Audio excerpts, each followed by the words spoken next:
Bonjour, ceci est une réponse à Éric Zemmour qui a dit que la colonisation coûtait cher à la France et que le pays s'est développé une fois que la France a lâché la colonisation.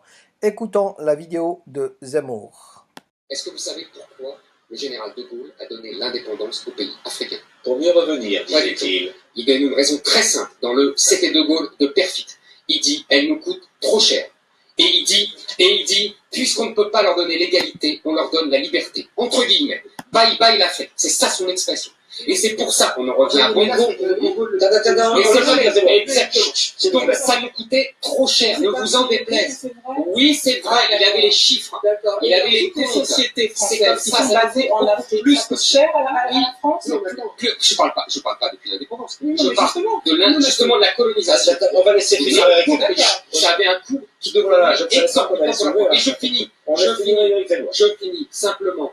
Pourquoi il disait ça et pourquoi les calculs ont été faits? Parce que c'est l'exemple hollandais en 1947 de l'Indonésie. À partir du moment où ils ont lâché l'Indonésie, donc les premiers en 1947, il y a eu un développement extraordinaire des Pays-Bas. Et donc la France a connu la même chose dans les années 60. À partir du moment où elle a lâché la colonisation qui nous coûtait très cher, et ben elle a connu un développement extra. Je vais vous montrer comme quoi la France n'a jamais lâché la colonisation, comme ce que vient de dire Éric. Elle a juste mis des bounties pour rendre la colonisation plus acceptable et beaucoup plus rentable. Comme tous, vous le savez, plusieurs présidents africains sont soutenus et mis au pouvoir président à vie par la France. Voici une petite recherche. 40% des dictateurs africains ont été installés par la France. Les dynasties africaines. Et vous pouvez regarder comme quoi ce sont des présidents mis depuis 1987, 1994, depuis 1900, tous ils sont là depuis 1900. Regardons les recherches faites par un citoyen français honnête. Prenons l'exemple de l'Algérie. Ce royaume d'Alger ne sera pas seulement une conquête, ce sera une colonie, ce sera un pays neuf sur lequel le surplus de la population et de l'activité française pourra se répandre. Voilà les véritables raisons de la conquête, dont il faut aussi éclairer les méthodes. Alors j'ai pris des documents à la Bibliothèque nationale à Paris, des témoignages des conquérants de l'époque, des conquérants français. D'abord, des extraits du bréviaire que l'on avait remis aux officiers et soldats qui s'en allaient en Afrique. Cela s'appelait « Aperçu historique, statistique et topographique sur l'état d'Alger ». Voici quelques-uns de ces extraits. Ces contrées sont des terres vacantes, abandonnées aux mauvaises herbes par la paresse et l'indolence des morts. Les femmes du pays sont livrées par la paresse des Arabes, qui passent toute leur vie à fumer, à la turpitude de mœurs extrêmement relâchées. Elles n'ont pas de religion. Beaucoup doutent qu'elles aient une âme immortelle et croient qu'elles ne sont faites que pour la reproduction. Le climat aidant, les femmes sont nécessairement disposées au plaisir. Alors, allez-y, des terres vacantes et des femmes consentantes qui n'attendent que les soldats français. Et puis, à côté, j'ai vu d'autres documents qui marquent l'étonnement des officiers français qui débarquaient en Afrique. C'est Campagne d'Afrique en 1830 par un officier du corps expéditionnaire. Cette terre, qu'on avait présentée comme sauvage et inhabitée, est couverte de jolies maisons de campagne entourées de jardins. Toutes sont bâties sur des hauteurs dont les mouvements onduleux contrastent tout à fait avec l'aridité des côtes de Provence. La végétation y est superbe, et partout des sources et des courants d'eau fécondent la terre. Les fruits y sont en abondance, un grand nombre d'aqueducs amènent les eaux jusqu'à la capitale. Et le maréchal Bugeaud lui-même. J'ai reconnu que l'Algérie produit beaucoup de grains, une immense quantité de bétail. L'immensité des terrains ensemencés atteste l'existence d'une population beaucoup plus nombreuse qu'on ne le pensait. Le commandant Claude-Antoine Rosé est en voyage dans la régence d'Alger en 1833. Presque tous les hommes savent lire et compter. En France, on compte à l'époque 40% d'analphabètes. Ainsi, les soldats qui débarquent sont en général moins instruits que les sauvages qui viennent civiliser. Le ministre de la guerre de l'époque, qui s'appelait Girard, il faut se résigner à refouler au loin, à exterminer même la population indigène. Le ravage, l'incendie, la ruine de l'agriculture sont peut-être les seuls moyens d'établir solidement notre domination. Savary, duc de Rovigo, apportez des têtes, bouchez les conduites d'eau avec la tête du premier béninois que vous rencontrerez, au nom bien sûr de la civilisation. Christian, dans l'Afrique française, un détachement de l'armée parti d'Alger surprend la tribu désarmée des Olifias et massacre sur le champ tous les hommes, femmes, enfants, sans distinction. On parlera de 12 000 morts. Les troupeaux raflés aux Olifias seront vendus au consul du Danemark. Quant au reste du butin, au marché de Babazoun. On y voyait des bracelets de femmes, encore attachés à des colliers coupés, et des boucles d'oreilles pendant à des lambeaux de chair, au nom de la civilisation. Le colonel François de Montagnac. Selon moi, toutes les populations qui acceptent pas nos conditions doivent être rasées. Tout doit être pris, saccagé, sans distinction d'âge et de sexe. L'herbe ne doit plus pousser là où l'armée française a mis le pied.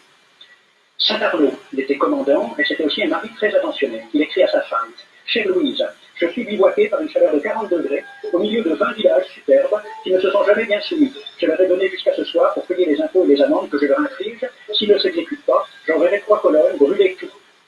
En juin 1845, la tribu des Uladriha, chassée de ses douars par les détachements incendiaires du colonel Pélissier, se réfugie dans des grottes de montagne.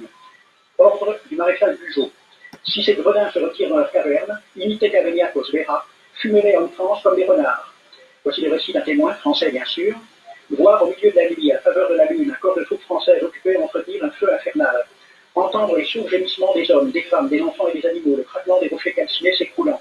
Le matin, quand on chercha à dégager l'entrée des cavernes, gisaient des bœufs, des ânes, des moutons. Parmi les animaux entassés sous eux, on trouvait des hommes, des femmes, des enfants. J'ai vu un homme mort, le genou à terre, la main crispée sur la corne d'un bœuf. Devant lui était une femme tenant son enfant dans ses bras. Cet homme avait été asphyxié au moment où il cherchait à préserver sa famille de la rage de cet animal. On a compté 760 cadavres. Le 8 mai 1845, Saint-Arnaud découvre 500 Algériens qui s'abritent dans une grotte entre Ténès et Mostaganem.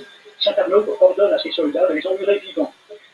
Il écrit: Je fais boucher hermétiquement toutes les issues et je fais un vaste cimetière. La terre couvrira à jamais les cadavres de ces fanatiques. C'est à peu près ce qu'ont dit les Allemands en massacrant le village de Radeau-sur-Glane. Montagnac, toujours lui, le colonel. Voilà comment il faut faire la guerre aux Arabes. Tuer tous les hommes jusqu'à l'âge de 15 ans. Prendre toutes les femmes et les enfants. Vous me demandez ce que nous faisons des femmes que nous prenons? On en garde quelques-unes comme otages. Les autres sont échangées contre des chevaux et le reste est vendu à l'enchère comme bête de somme. Toujours au nom de la civilisation. Nous rapportons un plein baril d'oreilles récolté paire à paire sur les prisonniers. Il contient même celle d'un de nos 58 gendarmes morts de maladie. 2 pièces de 100 sous ne sont pas à dédaigner. Le maréchal Soult, ministre de la guerre, répondant à des questions à la Chambre des députés. En Europe, Je pense que cela suffit déjà comme témoignage d'un honnête citoyen français.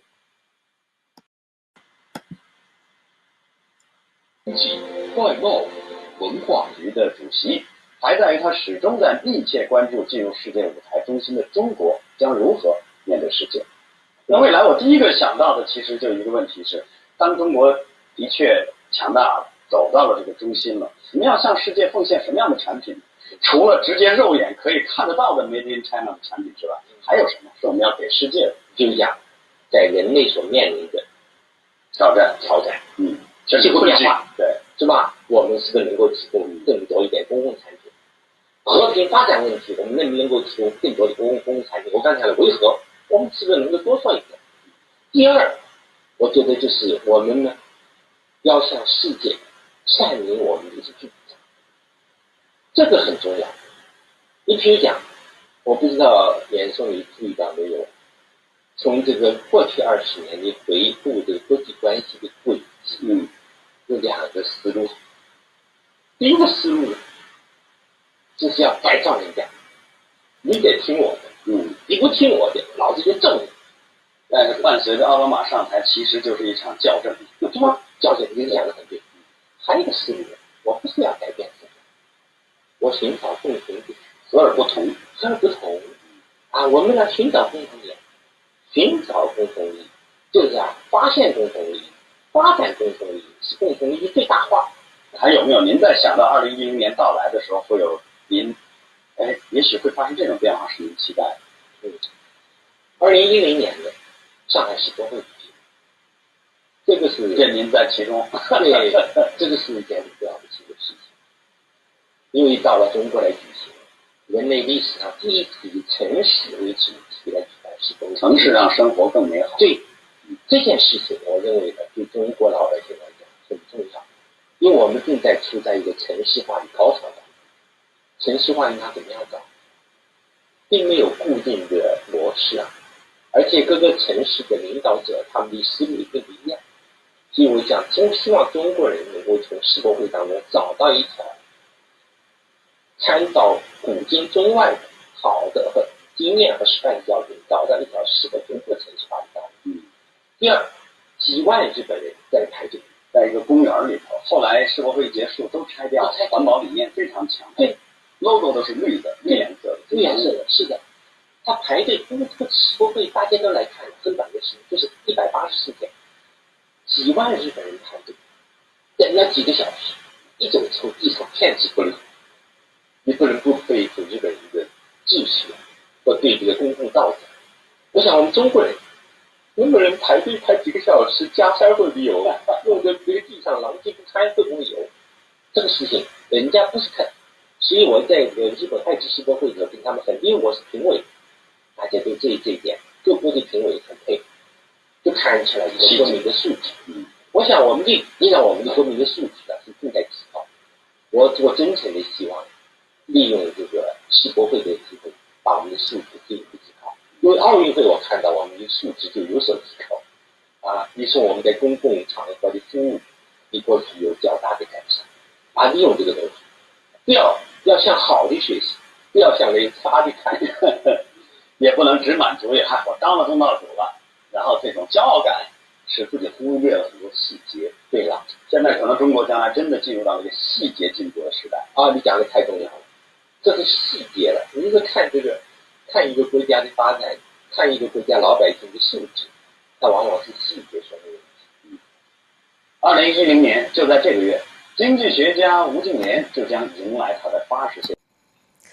Oui, monsieur Zemmour, le gouvernement français a lâché la colonisation directe, mais pas parce que ça lui coûtait cher, mais parce qu'il a trouvé une autre forme de colonisation, plus acceptable et plus rentable, la colonisation indirecte, par des bounties mis en place par le gouvernement français. Je ne veux pas faire la même erreur que Zemmour, ne pas dire toute la vérité. Il faut reconnaître que le peuple français est un grand peuple, civilisé, bien éduqué, de majorité honnête, et en tant qu'Africains, nous pouvons et nous devons apprendre de ce peuple la tolérance, le savoir-vivre, l'honnêteté, ce peuple qui est lui aussi victime de son propre gouvernement.